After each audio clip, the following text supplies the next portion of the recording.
दुर्गमानवाडपैकी संतू पाटील वाडी इथले अंतू चंद्रप्पा पाटील हे 11 ऑगस्ट रोजी गुरांना चारण्यासाठी राधानगरी वनाच्या शेजारील डोंगरात गेले होते।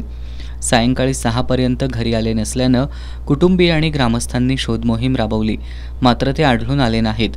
कुटुंबियांनी राधानगरी पोलिसात बेपत्ता झाल्याची फिर्याद दिली होती। आज 24 दिवसांनी वन्य प्राण्यांनी खाल्लेल्या अवस्थेत त्यांचा मृतदेह वनक्षेत्राशेजारी आढळला। कपडे, कागद आणि गळ्यातील ताईतवरून मृतदेहाची ओळख पटली। राधानगरी पोलीस आणि वनविभागानं घटनास्थळी भेट देत पंचनामा केला। अद्याप शवविच्छेदन अहवाल आलेला नाही।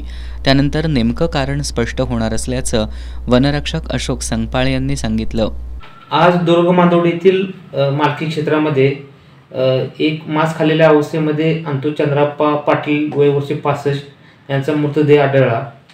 आम्हाला फोनद्वारे कळाल्यानंतर आम्ही त्या ठिकाणी गेलो होतो। तर तेथील लोकांनी असं सांगितलं की ते अंतू चंद्रप्पा पाटील वय वर्ष 65 हे गेली 23 ते 24 दिवस मिसिंगची केसनी पोलीस स्टेशनला दिलेली आहे। त्यांच्या जे कपडे इतर साहित्यावरून त्याची ओळख पटलेली आहे आणि त्यांचा मृत्यू कशामुळे झालेला आहे हे अद्यापही कळालेलं नाही। तरी पोस्टमॉर्टमचा रिपोर्ट प्रलंबित आहे। आमची ही चौकशी चालू आहे आणि राधानगरी पोलीस तेही तपासणी करत आहेत। त्यांच्या पश्चात पत्नी, 2 विवाहित मुलं, सुना, नातवंडे असा परिवार आहे। दुग्ध व्यवसायावर संसाराचा गाडा हाकणाऱ्या कष्टाळू असलेल्या अंतू पाटील यांच्या मृत्यूमुळे परिसरात हळहळ व्यक्त होतीये।